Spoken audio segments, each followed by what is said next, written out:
Monsieur le Président, je vous remercie de me donner à nouveau la parole. J'aurais pu me taire tout simplement parce que ce que nous avons dit était suffisamment clair. Mais devant les élucubrations de mon collègue du Rwanda, je crois que je suis obligé quand même d'y revenir un tout petit peu. Si cette organisation des Nations Unies respectait la charte telle qu'elle a été rédigée en 1945, le Rwanda, qui a envahi le territoire d'un autre pays, ne serait peut-être même pas admis à s'asseoir à côté de nous ici aujourd'hui. Parce que l'objectif des fondateurs de cette organisation, c'était de faire en sorte que la guerre ne revienne plus. Ce pays a envahi le territoire de la République démocratique du Congo. Ils ont leurs troupes sur le territoire de la République démocratique du Congo. Ils tuent au quotidien. Ce matin, encore à Bukavu, des centaines de jeunes ont été entraînés vers une direction inconnue. Toujours dans la logique de l'épuration,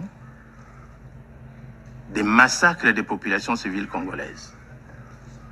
Mais ils ont peur de la haine, c'est-à-dire le discours de haine. Vous parlez du discours de haine, vous qui êtes sur le territoire d'un autre pays, en train de massacrer les populations et les tuer, vous osez parler du discours de haine. Donc vous avez peur du discours de haine pendant que vous êtes en train de massacrer des populations d'un autre pays sur son territoire, avec armement et avec tout. Même la MONUSCO a souffert de pertes en vies humaines par le fait du Rwanda. Un pays comme ça est digne de s'asseoir sur la table du Conseil de sécurité et de parler du discours de haine, et on l'écoute même.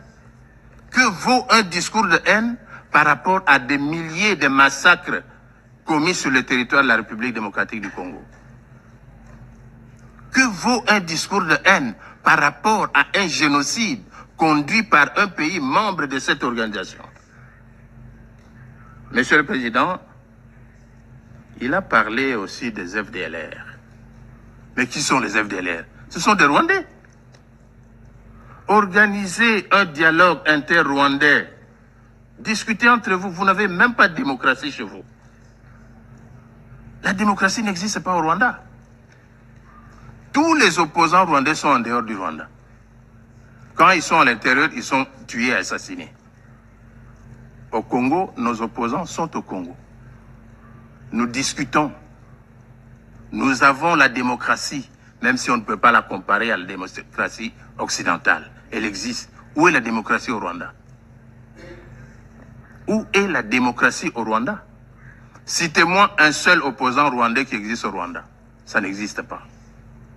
Alors venir débiter des choses du genre, voilà, discours de haine et tout consort, mais ça n'a pas de place ici.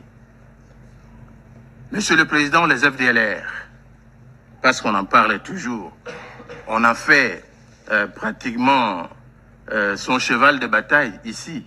Ce sont des Rwandais, je l'ai dit. Si les Rwandais veulent la paix avec les FDLR, mais pour convoquer un dialogue entre vous, discuter. Qui plus est, ces FDLR sont où? C'est à l'est de la République démocratique du Congo. Et qui occupe l'est de la République démocratique du Congo maintenant? C'est le Rwanda et le M23. Mais nous avons dit, nous contribuons au démantèlement des FDLR. C'est ça le sens de l'accord de Washington.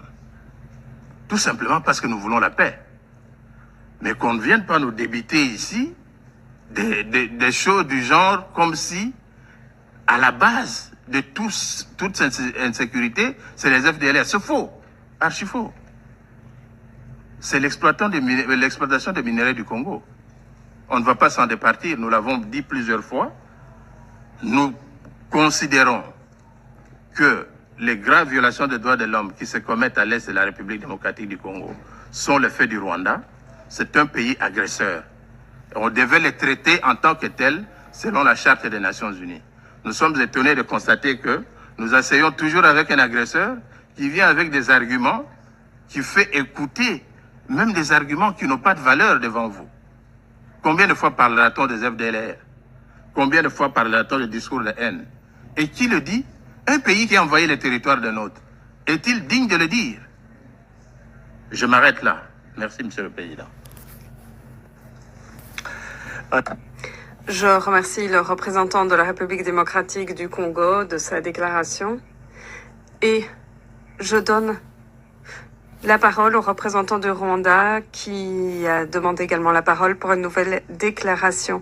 Il s'agira de la dernière déclaration. Merci beaucoup, Monsieur le Président. Je ne vais pas gaspiller votre temps. En effet, les FDLR sont des Rwandais et donc ils devraient être au Rwanda, c'est ce que nous demandons, nous. En 1994, après avoir commis le génocide,